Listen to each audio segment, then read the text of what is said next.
Bonjour à tous et à toutes et soyez les bienvenus sur votre chaîne J'apprends le français, la langue de Molière. Aujourd'hui, nous allons commencer une nouvelle série dans laquelle nous allons traiter de la conjugaison.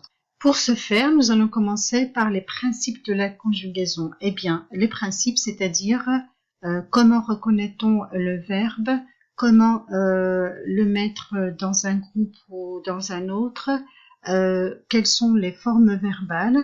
Et pour finir, nous allons apprendre ou du moins au moins réviser comment se conjuguent les verbes du premier groupe.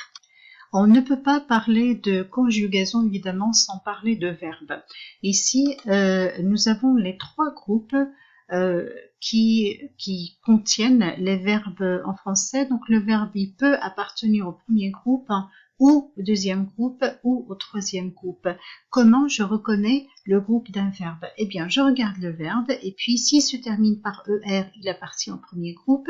S'il se termine par IR et son participe présent est en ISAN, il appartient au deuxième groupe. S'il se termine par IR et son participe présent étant en, ANT, eh bien c'est un verbe du troisième groupe. Ensuite, les autres terminaisons OIR, RE font que le verbe appartient au troisième groupe. Donc les verbes qui ne se terminent ni par ER ni par IR et leur participe présent étant ISAN appartiennent au troisième groupe.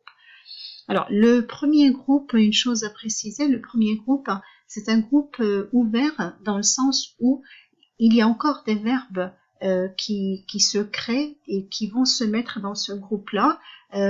C'est des verbes qui sont liés au progrès technique, au progrès dans tous les domaines.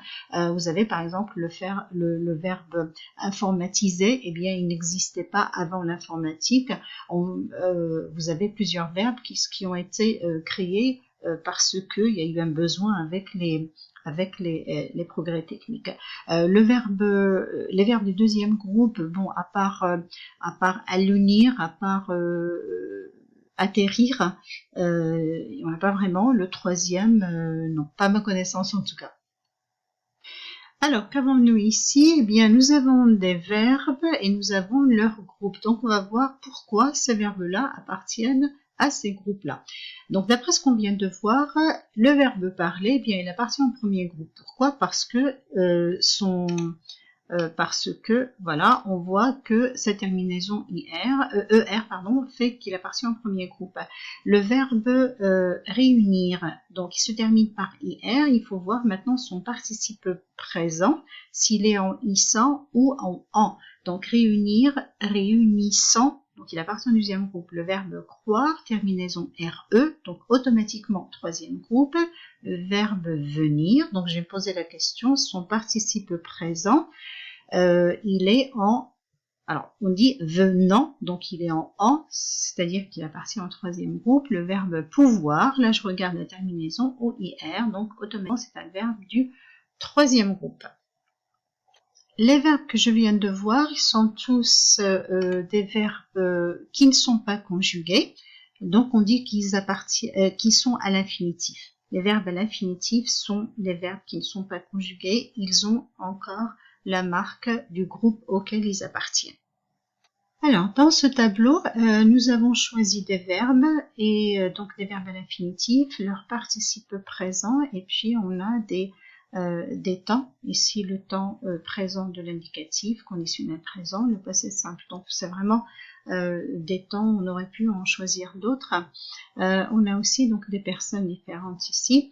Donc on a des verbes, un verbe du premier groupe, chanter, un verbe du deuxième, agir, un verbe du troisième, vendre, mais on aurait pu tout à fait prendre d'autres verbes. Ce qu'on voit, c'est que dans tous ces verbes-là, et dans tous les cas, on voit que les verbes sont formés de deux parties. Une partie qui est la même, donc dans chantons, chanterait, chantâtes, donc on a une partie qui ne bouge pas et on a une partie qui, elle, change. Voilà, le verbe deuxième groupe, donc j'agis, tu agirais, ils agirent, pareil, nous avons une partie qui ne bouge pas et nous avons une partie qui, elle, change. Verbe du troisième groupe, donc vendre, vendant. Bon, déjà là, entre l'infinitif et le participe présent, ben on a déjà un changement. Ensuite, pour les verbes que nous avons ici, nous avons ici le verbe vendre, donc vous vendez au présent de l'indicatif. Donc on a une partie qui ne bouge pas, une partie évidemment qui change. Donc là on a EZ, là on a RAIT et ici on a IS, vendi. Donc on voit bien que dans tous ces cas-là, nous avons une partie qui ne bouge pas et une partie qui, elle, bouge selon, elle change selon évidemment la personne, le temps auquel le verbe est conjugué. Qu'est-ce que j'en conclus? Eh bien, j'en conclus que le verbe conjugué est formé d'une partie qu'on appelle le radical, c'est-à-dire la partie qui ne bouge pas et qui porte le sens du verbe, et la partie qui, elle, évidemment, va changer selon le temps, le mode, la personne auquel le verbe est conjugué. Et c'est cette partie-là qu'on appelle la désinence. La désinence parce qu'elle désigne justement le temps, le mode, la personne auquel le verbe est conjugué. Donc, à retenir, le verbe conjugué est composé d'un radical et d'une désinence. Voilà. Verbe conjugué est composé d'un radical. Le radical, c'est la partie qui ne bouge pas, qui porte le sens, et la désinence, c'est la partie ou la terminaison, c'est la partie qui va changer selon la personne, le temps, le mode. Alors, en parlant de conjugaison, là on voit que ici vous avez tous les temps de la conjugaison. Nous avons donc des modes ici, le mode de l'indicatif, le subjonctif, l'impératif, l'infinitif, le participe, le gérondif. Donc tout ça, on y reviendra bien sûr en détail. Hein. Là simplement, c'est pour ce qui nous intéresse ici, c'est de voir qu'il y a des temps composés, il y a des temps simples. Les temps simples sont le présent, le futur simple, le conditionnel simple, l'imparfait, le passé simple, le présent du subjonctif, l'imparfait du subjonctif, le présent, l'impératif, on a l'infinitif présent et on a le participe présent, le gérondif présent. Et on remarquera que à chaque temps simple correspond un temps composé. Et comme on l'a vu, le temps composé, évidemment, il est composé de deux mots. Un mot de deux mots, donc ce mot, nous avons l'auxiliaire plus le participe passé. Donc ici, il est important de retenir qu'il y a deux formes verbales, les temps simples et les temps composés, et puis à chaque temps simple correspond un temps composé. Nous avons le présent ici, donc le présent de l'indicatif, c'est le passé composé qui lui correspond, le futur simple, le futur antérieur. Alors, l'auxiliaire ici, il est conjugué au temps simple. Là, on a le présent. Ici, l'auxiliaire est conjugué au présent. Le futur, l'auxiliaire est conjugué au futur. Le conditionnel, ici, en fait, c'est vrai pour tout le reste. L'auxiliaire est conjugué toujours au temps simple qui correspond au temps composé considéré, celui dont on parle. Donc il est très important de retenir ça. À chaque temps simple correspond un temps composé. Donc vous avez ici par exemple l'impératif simple, vous avez l'impératif présent, l'impératif passé, l'infinitif, donc parler, c'est avoir parlé. Donc on a l'auxiliaire à l'infinitif, le participe présent parlant, le participe passé, donc on est ici ayant parlé. Le gérondif, donc présent en parlant, ici en ayant parlé. Donc on voit vraiment que pour chaque forme simple correspond une forme composée.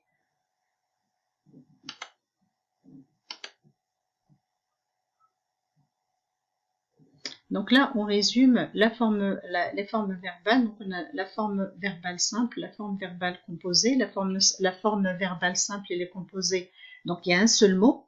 Il y a un seul mot qui est lui-même composé donc d'un radical et d'une donc le radical qu'on a ici, d'un radical et d'une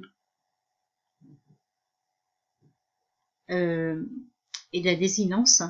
La forme verbale composée qui, elle, donc on a deux mots, l'auxiliaire plus le participe passé. Donc exemple, ici on a Marie est tombée, nous avons fini. On a le verbe tomber qui est conjugué au passé composé. Et puis nous avons avec l'auxiliaire être, et là nous avons le verbe finir qui est conjugué au plus que parfait et avec l'auxiliaire avoir. Donc il y a des verbes qui se conjuguent avec l'auxiliaire être et d'autres avec l'auxiliaire avoir. Donc évidemment, on ne choisit pas, c'est comme ça, il y a des verbes, il faut le savoir, il y a des verbes, et ça vient avec la pratique, il y a des verbes qui sont conjugués avec l'auxiliaire avoir et d'autres avec l'auxiliaire être. Bien, maintenant on passe à la conjugaison des verbes du premier groupe. Donc nous avons la forme infinitive, donc on a dit que la forme infinitive c'est quand le verbe n'est pas conjugué, et là donc comment je construis le participe présent et le participe passé? Bien, c'est simple, je prends le verbe à l'infinitif, j'enlève la désinence de l'infinitif, il me reste le radical, ce que j'ai ici, et j'ajoute la désinence du participe présent, c'est le ANT, donc ça me donne avec le verbe marchand, le verbe marcher, pardon, ça donne marchand. Pour obtenir le participe présent du verbe lier, donc j'enlève la marque de l'infinitif, il me reste lit et j'ajoute le ANT, ça me donne liant. Pour le verbe jouer, donc j'enlève ER, il me reste joue et j'ajoute ANT, ça me donne jouant. Donc alors, pourquoi ces verbes dont le radical se termine par une voyelle? C'est simple parce que certaines personnes sont un petit peu perturbées quand le radical se termine par une voyelle. Donc en fait, on va rester bête et discipliné, surtout discipliné, et on va tout simplement appliquer la règle. J'enlève l'infinitif, la marque de l'infinitif, et j'ajoute la marque du participe présent. Voilà, c'est ce que je fais, c'est ce que j'ai fait pour marche ici, pour joue, et ça me donne marchant, liant, jouant. Pour obtenir aussi le participe présent, participe passé, pardon, ce que je fais c'est pareil. Donc puisque comment je fais? Eh bien, je prends le radical et j'ajoute le est. Voilà, donc ça me donne marcher, lier, jouer. Voilà, j'enlève le ER et j'ajoute le est et ça me donne marcher, jouer, lier. Comme ici, j'ai enlevé ER et j'ai ajouté le ANT, ça m'a donné jouer, jouant, liant, marchant, liant, jouant. Alors le même principe qu'auparavant, mais là on a des verbes qui peuvent un petit peu poser problème. On a le verbe pincer. Donc j'enlève le radical, j'enlève la désinence de l'infinitif, il me reste le radical. Donc pincer, j'enlève ER, il me reste pinc. Donc si j'ajoute ANT, ça va me donner pincant. Mais moi je veux le son se puisqu'il fait partie du verbe à l'infinitif. Bien, qu'est-ce que je fais? Comme j'ai appris avant que si je veux garder le son se, même devant une consonne comme le A, le U ou le O, eh bien je vais remplacer le C par CCD. Donc je vais ajouter le petit truc ici, CCD. Je vais remplacer le C par CCD, ça va me donner pinçant. Donc là je vais avoir le son se sans avoir le C, parce que j'ai remplacé le C par CCD, pinçant. Pour le verbe manger, donc pareil, j'enlève le ER, il me reste mangue, et donc si j'ajoute ANT, ça va me donner mangan. Selon moi, je veux garder le son je qui est dans le verbe à l'infinitif. Qu'est-ce que je fais? J'ajoute un E entre le G et le A, j'ajoute un E, et là ça va me donner mangeant. Donc évidemment c'est pas mangéant, mais mangeant. Le E ne sert qu'à donner le son je. Pour le participe passé, évidemment, il n'y a pas de problème puisque le C devant le E, il se prononce C, donc la pincer, manger, il n'y a pas de problème. Alors, comment je conjugue les verbes du premier groupe? Je reprends les verbes du premier groupe, ils sont bien sûr composés comme tous les verbes d'un radical et d'une désinence. Donc ER c'est la désinence et puis le radical c'est ce qu'on a ici, le parle. Et c'est là qu'il y a c'est là qui contient le sens du verbe. Alors comment je fais?